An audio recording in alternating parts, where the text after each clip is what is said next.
If you're following along in your book, should be following along in your book, page 85, teeth recommended for extraction. So it's going to be 2 vertical lines, aka railroad tracks. So let's say they said, okay, we're recommending tooth number 16 for extraction, right?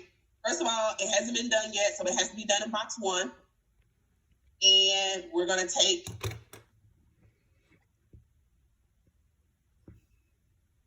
oh, I'm sorry, y'all. I'm drawing on 15. Give me 1 second. Let me erase that.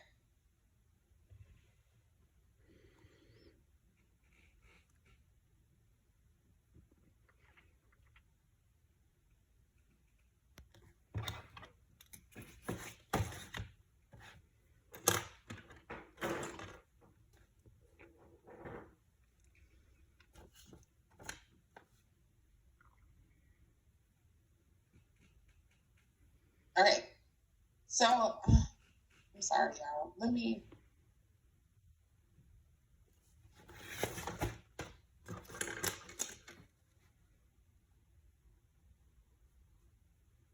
Okay, yeah. If you have a current status form in your record jacket, I don't know if you saw H&One's note, you can draw on that current status form with pencil. So if you didn't see H&One's note, go ahead and turn it to the current status form in your record jacket. Okay, so your railroad tracks are going to look like this. So treatment plan number 16 for extraction, right? There's our railroad tracks. Let's say we have missing teeth, right? That's number 2. We're going to draw an X on the root. So let's say we're recommending number 16 for extraction because number 17 is missing and it is erupting, right? It's drifting downward, right? We talked about that earlier. So what we're going to do is we're going to draw an X on the root. And that just shows that number 17 is already missing. Now, let's say it's partially erupted, right? So your book says clinical crown partially visible, draw an arching line through the long axis of the tooth. So all that is, let's say number 1 only came in partially. The wisdom tooth never fully erupted because it's impacted. Partially impacted, right? Partially erupted. You're just going to draw a line like this. That's a little ugly. Let me try that again.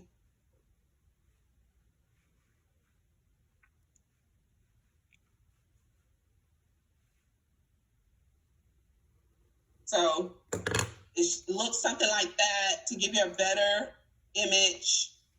Do y'all see the forensic? Do you see it saying forensic examination at the bottom? I don't know if y'all see the page that I turned it to.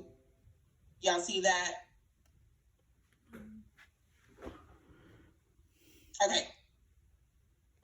So, right, this is what it should look like. I know my drawing looks a little ugly, but that's what it should look like.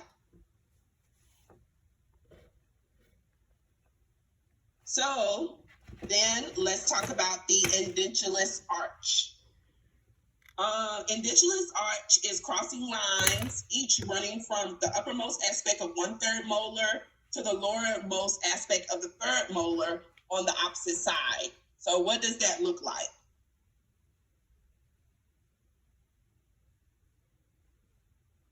This is what it looks like.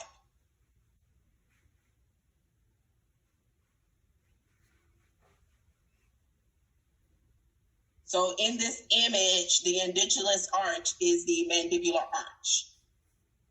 But if it was the maxillary arch, then you would just draw this at the top.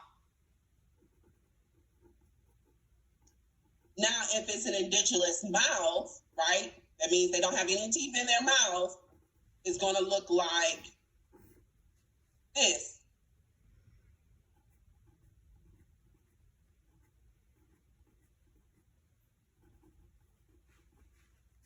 Inscribe crossing lines, one from maxillary right 3rd molar. I'm not going to read all that, but this is the picture. From molar, right 3rd molar on your maxillary to your mandibular, and it's just going to make a crossing lines. And that's an edentulous mouth. So removable partial denture, right? That's a little bit different. I'm going to draw that out for you guys. So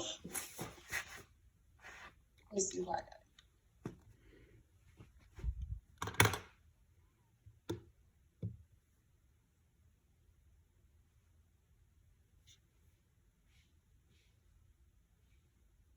Scarrow, go ahead and unmute yourself and read A, B, C, and D of number 6, the removable partial denture.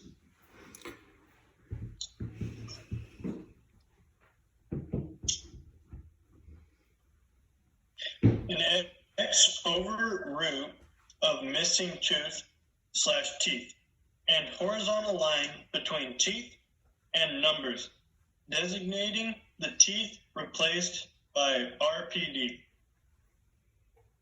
Complete and removable partial dentures may be made of metallic compounds, improve chewing ability and appearance.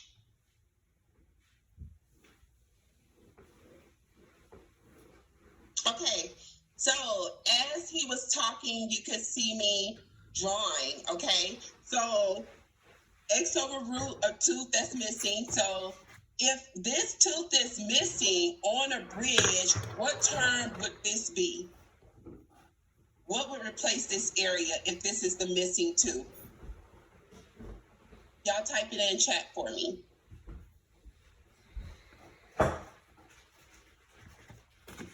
Do y'all remember? We talked about 2 terms concerning, so it's going to be your pontic, correct, little boy? So the tooth that is missing is going to be where your pontic is going. And the other 2 teeth are going to be your what?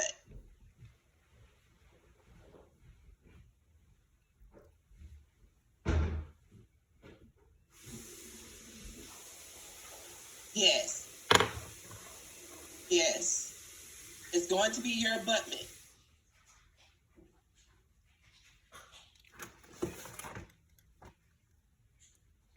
Now, your abutment may have a metallic or a resin material, right? If it's a metallic, let's say your abutments have a gold crown on them, right? A full gold crown.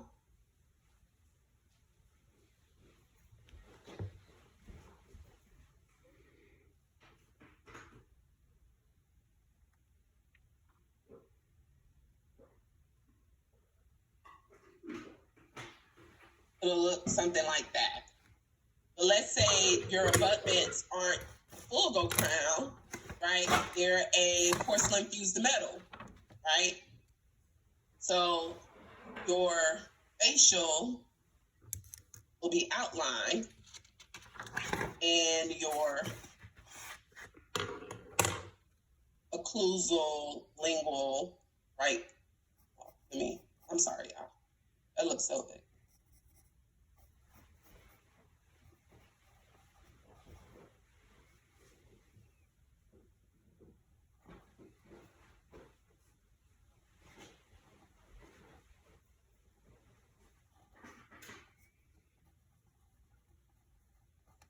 Okay, so your lingual surface will have the metal portion of your porcelain fused to metal, right? And then this middle portion can be porcelain or it can be a pontic, can be tooth colored or metal. It can be gold.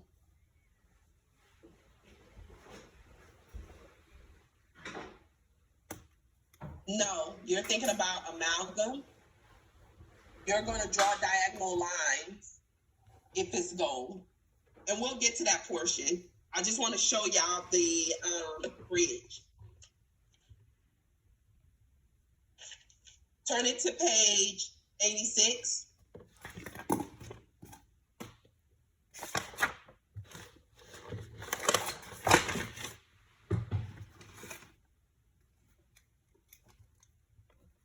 see where it says fixed partial denture? Now, we just talked about removable. Removable partial dentures will have these horizontal lines between them, showing you that it's a removable partial denture. The fixed partial denture will not have these lines.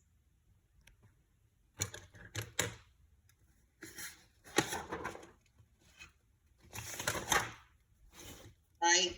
So this is a bridge. It's a fixed.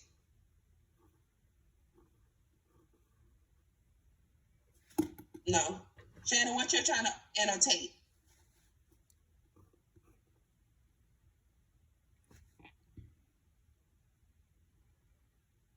Oh, nothing, HM2. I'm trying to screenshot it so I could annotate it myself. Okay. So outline each abutments and pontiacs and inscribe diagonal parallel lines to indicate goal. So, like it says in your book, for goal, you're going to do diagonal lines. You're not going to fill it in, even though it's a metal compound. Gold, this is how you know it's gold, by the diagonal lines. Does that make sense?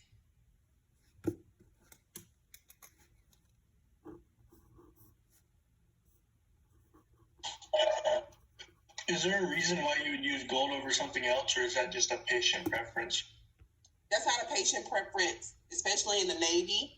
Gold is sturdier, it lasts longer. It's a better material to use on posterior crowns.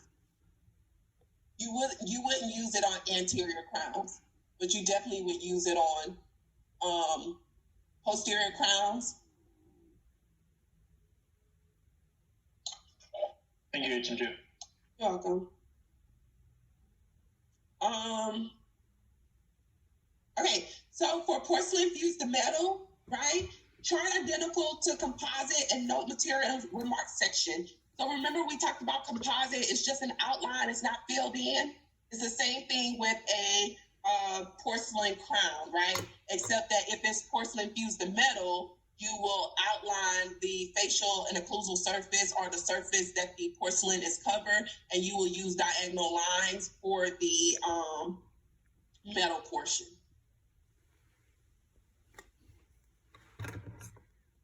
And then if you're doing porcelain veneers, porcelain veneers are only done on anterior teeth. You're not going to find a porcelain veneer on posterior teeth. And what you'll do is you'll just outline the facial surface.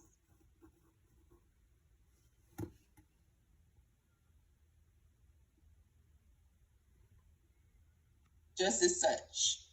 Just outline that facial surface. And that's a porcelain veneer. Right? Now, could this be a composite? Yeah, but it's normally not, because the composite usually is going to bleed over into other surfaces, especially if it's this large, right?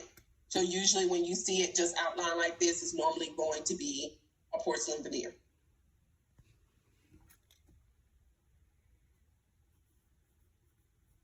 So and it just talks about here the different crown materials. You have gold, you have full porcelain, you have porcelain fused to metal, and then you have stainless steel. And that is going to be used instead of making this huge, large restoration. So if you find a lot of times what you're going to find on the larger surface restorations, the mesoocclusal, facial, distal linguals, the 4 surface restorations, is that the provider is going to opt to just put a crown on that patient. Or you'll find in patients that have had a root canal, a lot of times they will put a crown on that tooth. So large restorations and people that have had root canals, they're tending to get crowns. We already talked about gold crowns. Gold crowns are always going to be the horizontal lines.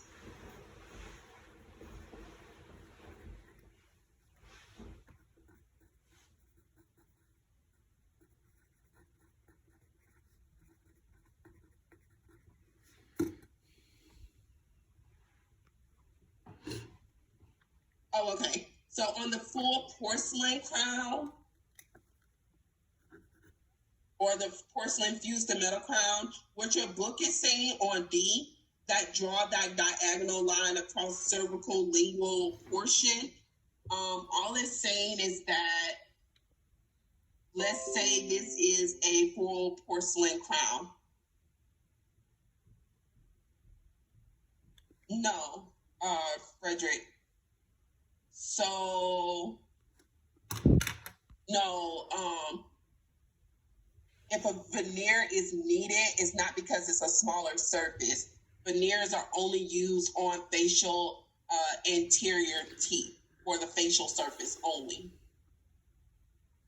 And usually they're due to anesthetics. It's not normally because of treatment planning. If there's a large filling going on with the anterior teeth, a lot of times they'll still just put a crown on it. Veneers particularly used for aesthetic purposes. So yeah. So what it's talking about on the full porcelain crown is that, let's say you did a full porcelain crown on number 12, right? You're going to outline it.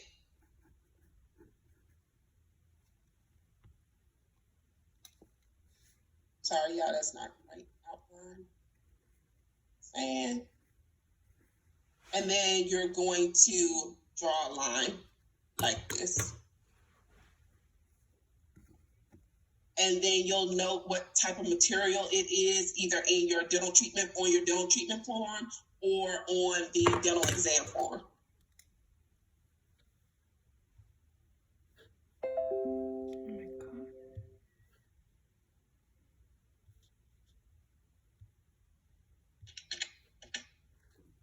So for your root canal filling, is it showing?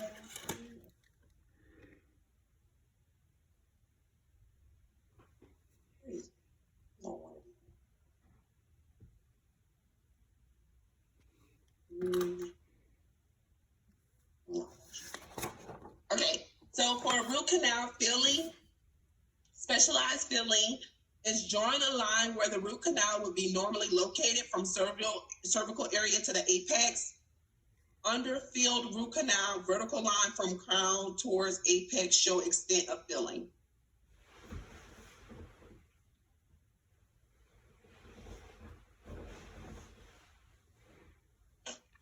So all it's saying is that when you chart the root canal, what you're going to do is actually place it where the filling goes. So let's say here.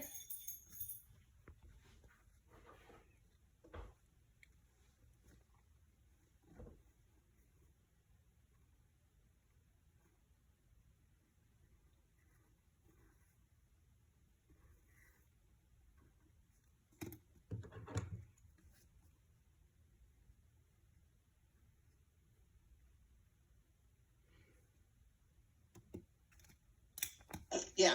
So all it's saying is that you're going to draw the line approximately to show the extent of the root canal filling. If this entire root canal is not filled, you're not going to draw the line to show that it's filled. So let's say you got a root canal here and the canal filling is like this, as compared to root canal filling maybe here, right? You're just going to annotate the extent of that root canal.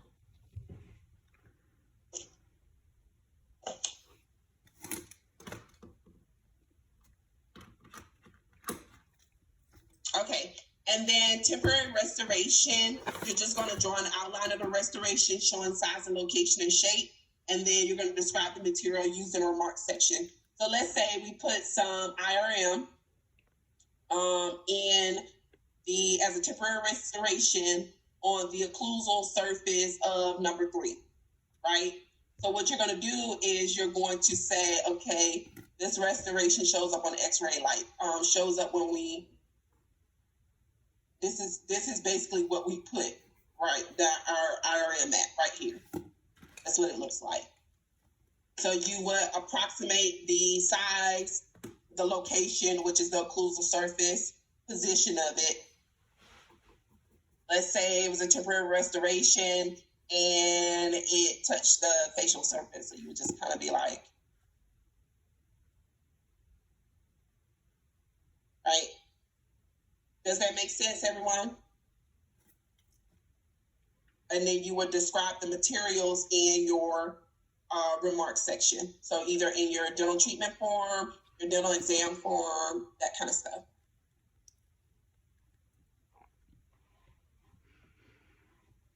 And then your pits and fissures. So for your pits, remember,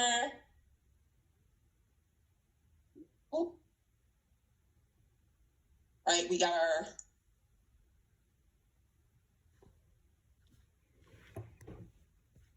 we have our little pits here, so I'm going to make our snake eyes.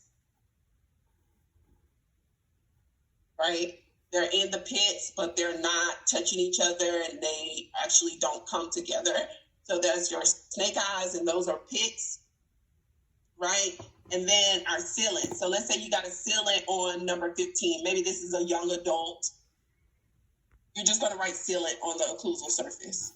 I mean, not sealant, but S to stand for sealant.